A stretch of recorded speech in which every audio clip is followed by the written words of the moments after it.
스카우트 대원 여러분, 안녕하십니까? 반갑습니다. 그리고 환영합니다.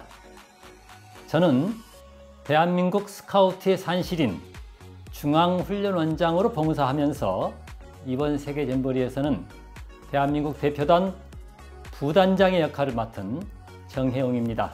인사드리겠습니다. 잼버리는 즐거운 잔치입니다. 그런데 한편으로는 힘도 들고 체력 소모가 많은 오랜 기간의 야영 행사이기도 합니다. 정리하자면 힘들지만 즐거운 잔치인 셈이지요.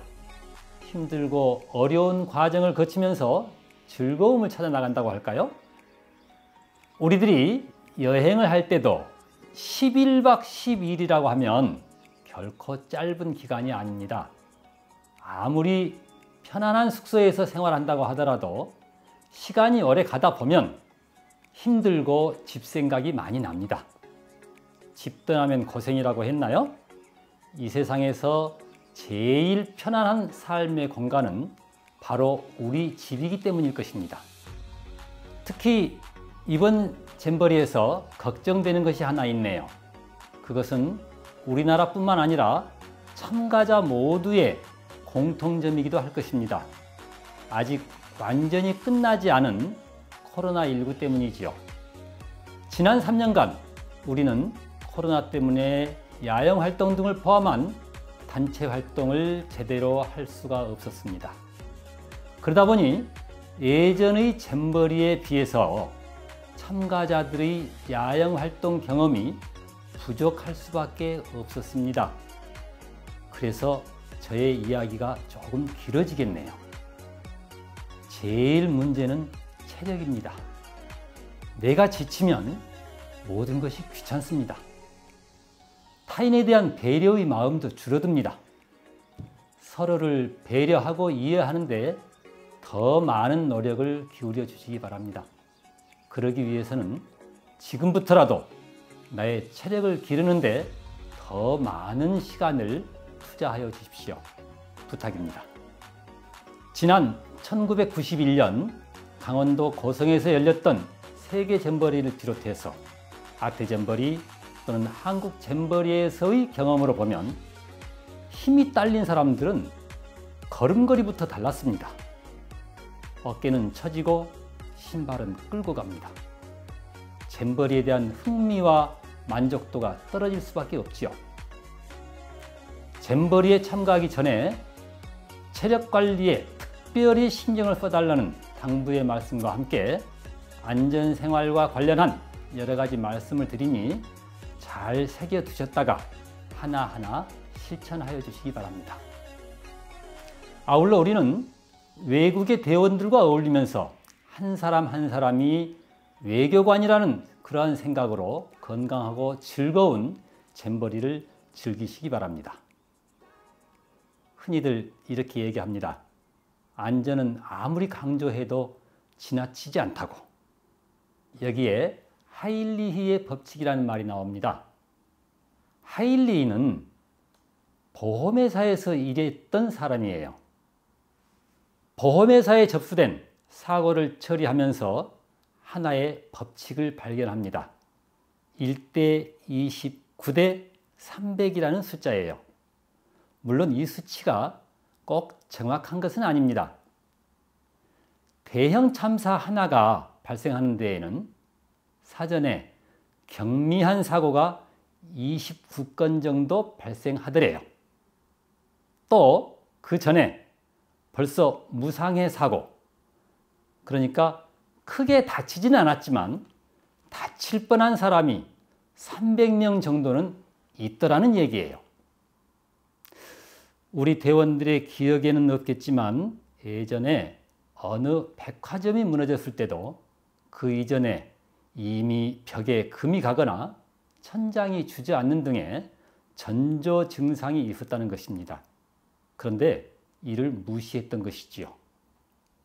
대부분의 참사들은 그 이전에 미리 예방할 수 있는 기회들이 있었음에도 그 원인을 파악하여 수정하지 않고 이를 무시했기 때문에 사고가 일어났던 것입니다. 예전에 설마가 사람 잡는다 했어요. 에이 설마 하는 생각은 버리자는 것입니다. 자연 속에서의 생활은 그 자체로도 의미 있고 값어치 있는 일입니다. 어찌 보면 다른 프로그램을 더하지 않더라도 그곳에서의 야영 생활만으로도 소중한 시간이지요. 문제는 이러한 자연 환경을 어떻게 활용하느냐 하는 것이겠습니다. 계곡에 있는 물은 수영을 할 줄 알고 이를 즐길 줄 아는 사람에게는 참 고마운 물이에요. 그런데 그렇지 못한 사람에게는 생명에 위협을 줄 수 있는 무서운 위험 요소가 될 수 있는 것이지요. 안전 규칙을 잘 지키며 산에 오르는 사람에게 등산은 더없이 좋은 기회이지만 그렇지 않은 사람에게는 전환의 위험을 안겨줄 수 있는 위험한 활동이 될 수 있는 것입니다. 야영 생활에서 안전을 위협할 수 있는 원인을 사전에 파악하여 이를 예방하면서 아울러 위기 대처 능력을 키워나가는 자랑스러운 대한민국의 스카우트 대원으로 성장해 가시기 바랍니다. 또 하나 명심할 것이 있습니다. 만일에 안전사고가 발생했을 때 위험을 감수하고서라도 이것은 안 돼요. 가장 중요한 것은 무엇보다도 가장 중요한 것은 나의 안전을 확보하는 것입니다. 꼭 명심하여 주시기 바랍니다. 내 팽개치자는 것이 아니라 더 큰 사고 또는 제2차, 제3차 사고를 예방하기 위함이지요. 자, 이제 이 이야기를 정리해보면 안전이란 사고를 사전에 방지하고 또 이를 감소시키기 위한 그러한 활동이라고 정의할 수 있겠습니다. 아울러 위험의 가능성을 배제시켜서 사고를 줄이는 것이라고 할 수 있겠습니다. 우리들이 야영 생활을 하다 보면 공통의 위험 요소들이 있습니다. 세계 잼버리 기간 중에는 어느 날 갑자기 5만 명이라는 숫자가 모여서 참 그렇게 많은 사람들이 모여서 함께 생활하게 돼요. 5만 명이면 작은 소도시 규모입니다. 그곳에는 전기나 상하수도와 같은 기반 시설은 물론이거니와 본부를 중심으로 우체국과 소방서 그리고 병원 등이 들어오게 됩니다. 내부에서 이동하게 될 여러 가지 교통수단도 함께 하지요. 자, 드넓은 새만금 간척지에서 함께 생활할 5만 명의 모습을 한번 그려보시기 바랍니다. 먼저 전기 분야를 말씀드리지요. 제일 무서운 것이 누전과 감전입니다. 특히 비가 오는 날은 전선 관리를 철저히 하고 차단 시설을 꼭 확인하셔야 될 것입니다. 전기의 과부하를 막기 위해서 아마도 여러분들이 생각하는 것보다는 적은 양의 전기가 공급될 것입니다. 자연 상태에서 자연과 함께 생활한다는 야영의 본래 취지를 생각하면서 여러 가지 지혜를 발휘하시기 바랍니다.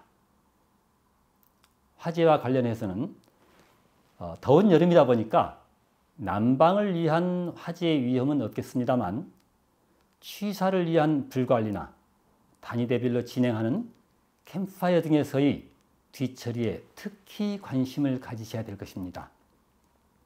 인화물질을 불에서 멀리 떨어지게 놓는 것도 기본적인 원칙이 되겠지요. 세계 잼버리장은 엄청 넓은 곳입니다. 따라서 여러 대원들의 이동을 위해서 꼭 필요한 교통수단이 제공될 것입니다. 특히 셔틀버스는 일정 노선을 따라서 순환하게 되어 있습니다. 이를 사전에 잘 알아두었다가 정해진 시간에 맞춰서 승차를 해야만 좀 더 편한 잼버리를 즐길 수 있을 것입니다. 꿀팁으로 삼아주시기 바랍니다. 텐트 내부에서는 환기를 잘해서 가스에 질식되거나 중독되지 않도록 조치를 취하고 전염병을 위한 위생관리, 그리고 더운 여름날 식중독을 예방하는 문제 등도 너무나 중요한 이야기입니다. 쓰레기는 제때제때 치워야 되겠죠? 우리 인류의 역사를 보면 도시에 하수도 시설을 갖추면서부터 인류의 평균 수명이 크게 늘었다고 해요. 응급 환자가 발생했을 때의 대처 요령 등은 현장의 상황을 미리미리 잘 파악하면서 함께 갖춰야 할 문제라고 생각합니다. 자, 이제 그러면 지금부터 화면에 나오는 내용을 중심으로 저의 이야기를 덧붙이면서 하나하나 짚어가도록 하겠습니다. 우리가 캠핑 안전에 저해가 되는 여러 가지 주요 원인을 살펴보면 역시 활동 시의 그 개인 부주의지요. 주의 산만이라든가 또는 지나친 움직임, 무엇보다도 안전수칙을 준수하지 않았다라고 하는 그런 문제일 것입니다. 그리고 이제 야외에서 생활하다 보면 야생 동물에 의한 그런 사고 등등이 있을 수 있겠습니다. 우리 이런 얘기 하지요. 야영장에서는 뛰지 않는다. 뛰다 보면 넘어져서 찰과상을 입게 되는 경우가 많이 있습니다. 주의하여 주시기 바랍니다. 또 안전사고에 대비해서 소화기의 위치 또는 비상대피로, 비상벨 등의 위치를 미리미리 확인해 주시는 것도 참 중요하겠습니다. 유행성 출혈열을 옮기는 그 들쥐나 진드기의 위험성이 있습니다. 특히 주의해 주시기 바랍니다. 야영 활동 중 안전사고 예방을 위해서 텐트는 어떻게 설치하는가 문제는 별도의 과정에서 여러분들에게 안내가 될 것이고요. 텐트 안에서는 버너나 화기류를 사용하지 않고 또 화기 사용 시에는 주변을 둘러보면서 불에 잘 타는 물질은 치우기, 이건 제가 조금 전에 말씀을 드렸었죠. 자, 이제 난방이나 가스기구 또 초등을 사용했을 때는 잔불이 없는지 꼭 확인하시고요. 안전사고 발생 시에는 즉시 담당 대장님께 보고하도록 말씀을 드립니다. 요즘에는 특히 이제 말벌 또는 독충, 뱀 등에 접근하지 않도록 해야 되는데 나 자신도 말벌에 한번 쏘여서 크게 혼난 적이 있어요. 자, 이제 그리고 태풍이나 특히 여름철이니까 집중호우 이런 것에 대해서 사전 예보에도 관심을 가져주시면 좋겠습니다. 캠프장은 맑고 깨끗하고 신선한 곳이라고 그랬습니다. 야영이 끝났을 때 위생적인 환경을 유지하는 것도 매너 있는 태도인데요. 우리 스카우트에서는 스카우트는 흔적을 남기지 않는다. 자연에 대한 감사함만을 남길 뿐이다. 이런 이야기 많이 들으셨죠? 네. 명예로운 스카우트로서 꼭 지켜주시기 바랍니다. 자, 손 씻기가 나오는데요. 손 씻기는 이제 밥 짓기 전, 식사 전 다 아는 얘기입니다. 그리고 의복을 세탁하는 것, 또 옷을 햇빛에 건조하는 것, 식기류는 일광소독하는 것, 각종 공구는 늘 깨끗이 보관해서 나중에 다시 사용할 때 바로 불편함이 없이 사용할 수 있도록 잘 챙겨주시기 바랍니다. 손 씻기 방법이 나왔는데 이 부분은 다 아는 얘기지만 제가 한번 하나하나 읽어보겠습니다. 여러분들도 같이 읽어주시기 바랍니다. 손바닥과 손바닥을 마주대고 문질러 주세요. 손등과 손바닥을 또 마주대고 문질러 주세요. 손바닥을 마주대고 손깍지를 끼고 문질러 주세요. 손가락을 마주잡고 문질러 주세요. 5번째, 엄지손가락을 다른 편 손바닥으로 돌려주면서 문질러 주세요. 마지막으로 손가락을 반대편에 놓고 손톱 밑을 깨끗하게 하세요. 그러니까 야영 생활 중에서 우리가 할 수 있는, 손쉽게 할 수 있는 가장 중요한 것이 어떻게 보면 손 씻기라고 말씀드릴 수 있을 것 같아요. 과소비 줄이기입니다. 결국 과소비는 우리 지구를 오염시키는 거 가장 주범이라고 말할 수 있어요. 우리 지구는 지금 신음하고 있대요. 밑에 나와 있는 말, 근검 전략으로 낭비 풍조를 줄이는 것을 스카우트 활동의 일종으로 생각하자는 이야기가 나와 있습니다. 이제 그 다음 분리수거 얘기가 나오는데요. 이것은 우리 가정에서도 많이 쓰는 것이기 때문에 이 기회에 좀 더 확실하게 알아두었으면 좋겠습니다. 페트병, 플라스틱, 비닐류, 그렇죠. 모두의 공통점이라고 하면 그 속에 있는 내용물을 완전히 비우는 거하고 그 다음에 거기에 있는 라벨 등을 분리시킨 다음에 버리는 것, 가장 그것이 기본 아니겠습니까? 그 다음에 이제 종이팩, 유리 또는 캔도 알루미늄이 있고 철이 있지요. 역시 내용물을 비우고 물로 헹군 다음에 그 다음에 배출하는 것, 이것이 가장 기본이 되겠습니다. 특히 중요한 것 다들 알고 계실 것입니다. 부탄가스 또는 살충제 용기 등을 버릴 때에는 구멍을 뚫어서 내용물을 완전히 비운 후에 배출하는 것, 아주 중요한 문제라고 생각이 들어갑니다. 여기에 보면 음식물 쓰레기가 아닌 것이 있어요. 음식물 쓰레기로 버려서는 안 되는 것, 채소류, 과일류, 곡류, 육류, 어패류, 이런 것들이 쭉 나와 있는데요. 한번 거기에 있는 표를 다시 한번 찬찬히 살펴주시기 바랍니다. 산에서 길을 잃었을 때 이런 문제가 나오는데요. 이렇게 행사를 하다 보면 길을 어설프게 아는 사람이 꼭 길을 잃어요. 아예 모르는 사람은 지도에 의지해서 잘 찾아가요. 그런데 어설프게 아는 사람은 그것을 무시해버려요. 그러다 보니까 잃어버린 경우가, 길을 잃는 경우가 많이 있습니다. 종종 있습니다. 길을 걸을 때는 등산로가 맞는지 꼭 확인해서 전환에 주의하셔야 되겠다 하는 말씀을 드립니다. 이제 구조 요청 신호가 나오는데요. 물론 요즘에는 이제 핸드폰이 있기 때문에 그 핸드폰으로 연락을 하면 되겠습니다만, 만일에 그런 경우도 아닐 때에는 여기에 깃발이 나오고 연기, 구호가 있는데, 이제 낮에는 그 연기를 피워서 내가 있는 것을 알려주는 그런 것이 있는데, 우리 새만금에서는 그런 일은 일어나지 않을 것이라고 생각합니다. 또 가까운 거리일 때는 야호 소리를 내든가 또는 구조 소리를 내서 구조를 요청하는데, 저도 이번에 처음 알았어요. 영어권에서는 요호라는 말이 구조 신호로 쓰인다네요. 자, 이제 구조 요청 방법으로는 무엇보다 중요한 것이 등산로에서는 등산로 번호들이 나와 있어요. 우리 등산로에 보면 숫자가 나와 있는 경우가 참 많이 있습니다. 그러니까 등산로 번호를 확인했다가 그 핸드폰 등으로 등산로 번호를 알려주는 것이 가장 쉬운 방법이기도 해요. 자, 이제 구조를 하거나 또는 요청할 때는 꼭 2명 이상이 함께 활동한다는 것, 중요한 이야기입니다.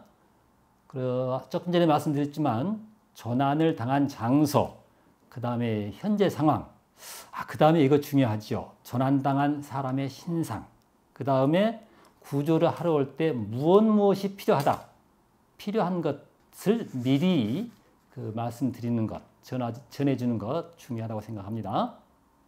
자, 이제 휴대폰을 이용한 구조 요청이 있는데요. 이것은 기기 방식이 2가지가 있기 때문에 여기서는 하나하나 말씀드리진 않겠습니다. 이 자료를 보고 나중에 여러분들이 차근차근 시간 될 때 익혀주시면 좋겠네요. 갤럭시 유저하고 아이폰 유저가 있으니까 이 매뉴얼을 잘 한번 확인하여 주시기 바랍니다. 이 문제는 이것으로 마무리를 할게요.